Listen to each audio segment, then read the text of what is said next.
All right, everybody, let's finish up with our lecture for this virtual week.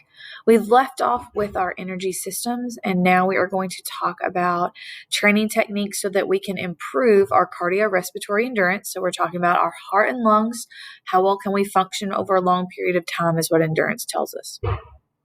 So one style of training we call continuous. This is typically what people think about more when they think about training.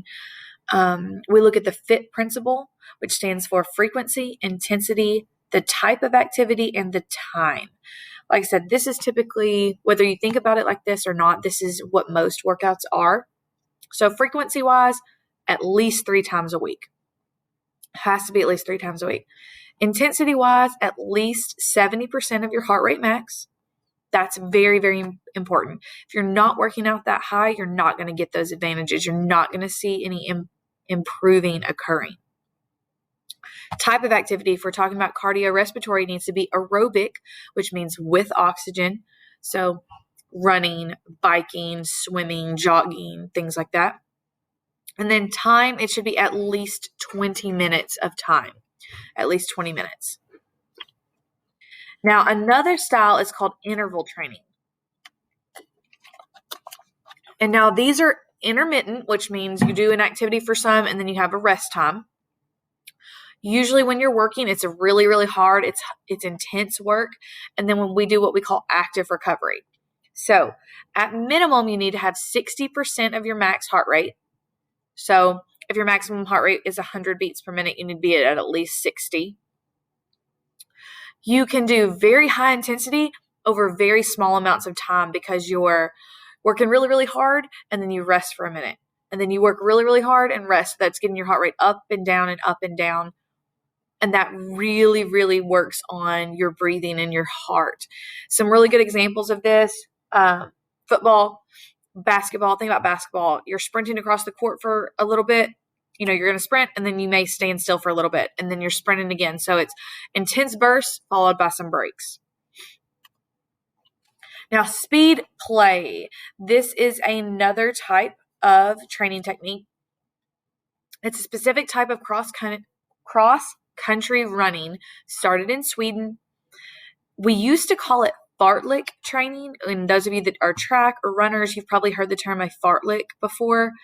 However, it is very similar to interval training. So you've got a specific set of time. You have a specific, but you don't, specific period of time, but the pace and the speed are not specified, okay? Typically, you're running over hills, you're running across country. You're not just running on the road or the track. It's super dynamic because think about running through like the woods. You've got to be able to accommodate what's coming at you. Got to get the heart rate up. Yet again, all of these, we have to get our heart rate up. And typically, we only are doing this in the off season. So this is not an in-season training style. Now, let's look at the difference between these next 3. You've heard people talk about them, but what exactly are the differences? Muscle strength, power, and endurance. Now, strength we define as the ability to generate force against resistance. So think about lifting weights. Power is the ability to generate force against resistance quickly. So now think about Olympic lifts. Think about a power clean. Think about a vertical. Think about a box jump.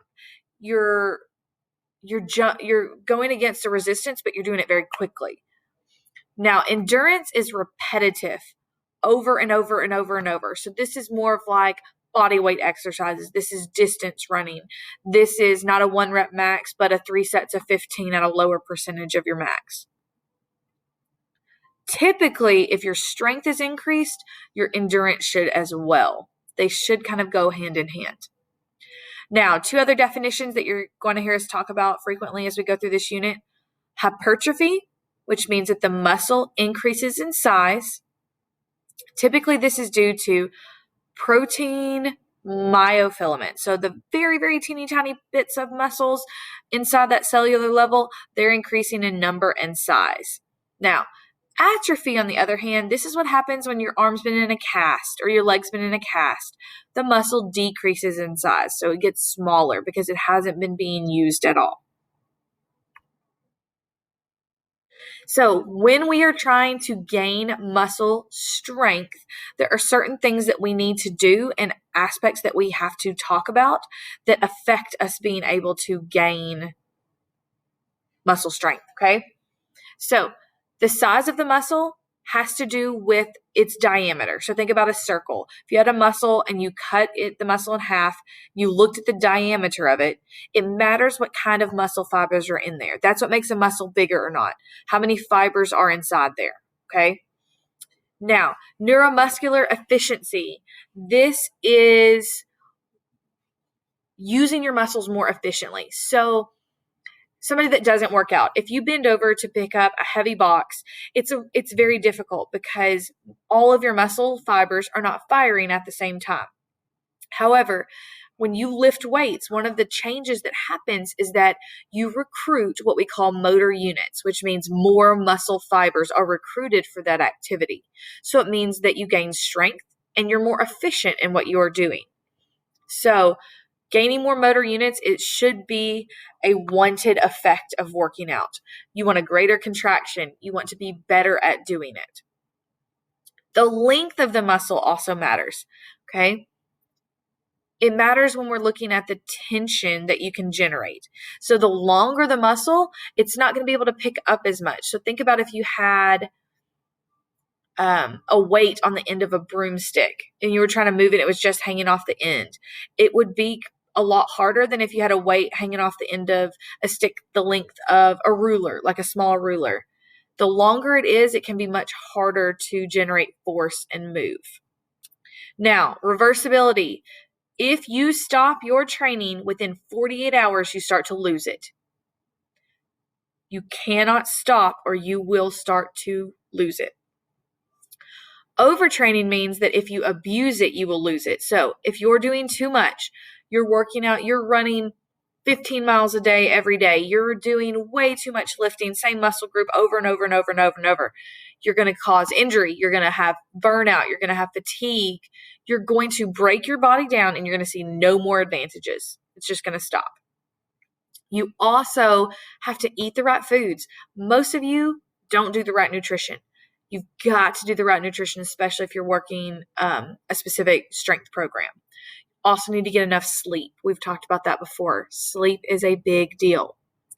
And then our last things that we kind of just want to mention a little bit is that you're going to get more strength in your tendons and ligaments. So they're not stretchy, they don't contract, but you will get more strength there as well when you're doing your resistance training. You're also going to have increased strong strength in your bones. So it increases the mineral content in your bones, which makes them stronger. It decreases your resting heart rate. So when we're just sitting around in class, our resting heart rate will actually go down because our heart has learned to work more efficiently. You're going to utilize oxygen better. Your VO2 max will be better. Ultimately, you're going to see lots of changes going on. That's why we work out. That's exactly the reason. Okay, so looking at the fiber types in your muscle. A lot of you have probably heard the term before, slow twitch and fast twitch fibers. This matters, but we're going to talk specifically about why. Now, you cannot turn a slow twitch fiber into a fast twitch or vice versa. You are born with a set number of fibers. Some people have more slow twitch, some people have more fast twitch, some people have a very even balance. But what you have is what you have. The only way to know that too is to do a muscle biopsy. So when it comes down to these types, there are 3 types of fast twitch, 2A, 2X, and 2B, and then type 1 is slow twitch fibers. Now, the difference between the two, we consider slow twitch to be oxidative, which means they are aerobic, which means they function with oxygen. So they don't get as tired, they don't burn out as quickly. The time that you needed to produce force is greater, so you've got a lot more time to do work. Long durations aerobic activities. And think about, this is more of like your posture muscle. So think about like sitting up in your chair. Think about standing up. Your back and your core muscles, like they just do that job all day long. And yeah, they get sore occasionally, but usually it's when you've sat funny, okay? They work all day long, never stopping, never wearing out. Now, fast twitch fibers are what we consider glycolytic. They're typically anaerobic, so without oxygen. They do high amount of force in a short amount of time. So think about sprinting, jumping, lifting power, and they're much more powerful. Now, like I just said, muscles have both fiber types. They vary between muscles, between people. The function could be different. It is determined by your genetics, okay? You get what you get based on who your parents were. Okay. This can make some people better at some sports than others. Okay. I'm terrible at long distance running. That very well could be because I have more fast twitch muscle fibers. I don't know. I've never done a muscle biopsy to know, but that could be a reason why. So your sport could be affected, but without doing the biopsy, you'll never know 100% what you've got. Now, you can change a little bit in training. So like if I trained really, really, really, really hard to run a marathon, I could specifically train my slow twitch fibers, but that doesn't mean that I'm going to turn my fast twitch into those or that I'm going to get more slow twitch. It just means I'm working harder to train those fibers themselves versus my whole muscle. Now, with those fibers, we have different types of contractions. Most people, when they think about a muscle contraction, you think about like a bicep curl. You've got a weight in your hand, you're curling it up, and that's the contraction. Lifting the weight is the contraction. There's actually 3 different main types of contractions we're going to talk about. The first one is an isometric contraction. Think about a plank or a wall sit. The length of the muscle doesn't change, and you're holding it steady, okay? It's great for rehab. It's great for exercise, but it doesn't strengthen you through a movement. Okay? You're just holding still. Now, the other 2 types that we're going to talk about, they fall under the category called isotonic contractions. Okay? That's kind of like the main header. And then the 2 types are concentric and eccentric. Concentric is what we think about with a true workout program. We're shortening the muscle to move some resistance. So when we're doing a bicep curl, we have weight in our hand. When we curl up, our bicep has to shorten for that motion to happen. So that is a concentric motion. Now, when we lower the weight back down to do it again, the muscle, our bicep is lengthening, but it's still holding the weight. So it's still doing work. That lowering or lengthening of the muscle is called the eccentric phase. Eccentric is way more important in rehab. However, they are both important if we're trying to get strength gains. That's why there is the thought that you should lift weight you should lower your weight in twice the amount of time it takes you to lift it. So if you did a bicep curl in 2 seconds, you should lower it over 4. So that way it's working the arm more. Okay, and that's as far as we're going today. We're going to pick up with resistance training when we come back from Thanksgiving break.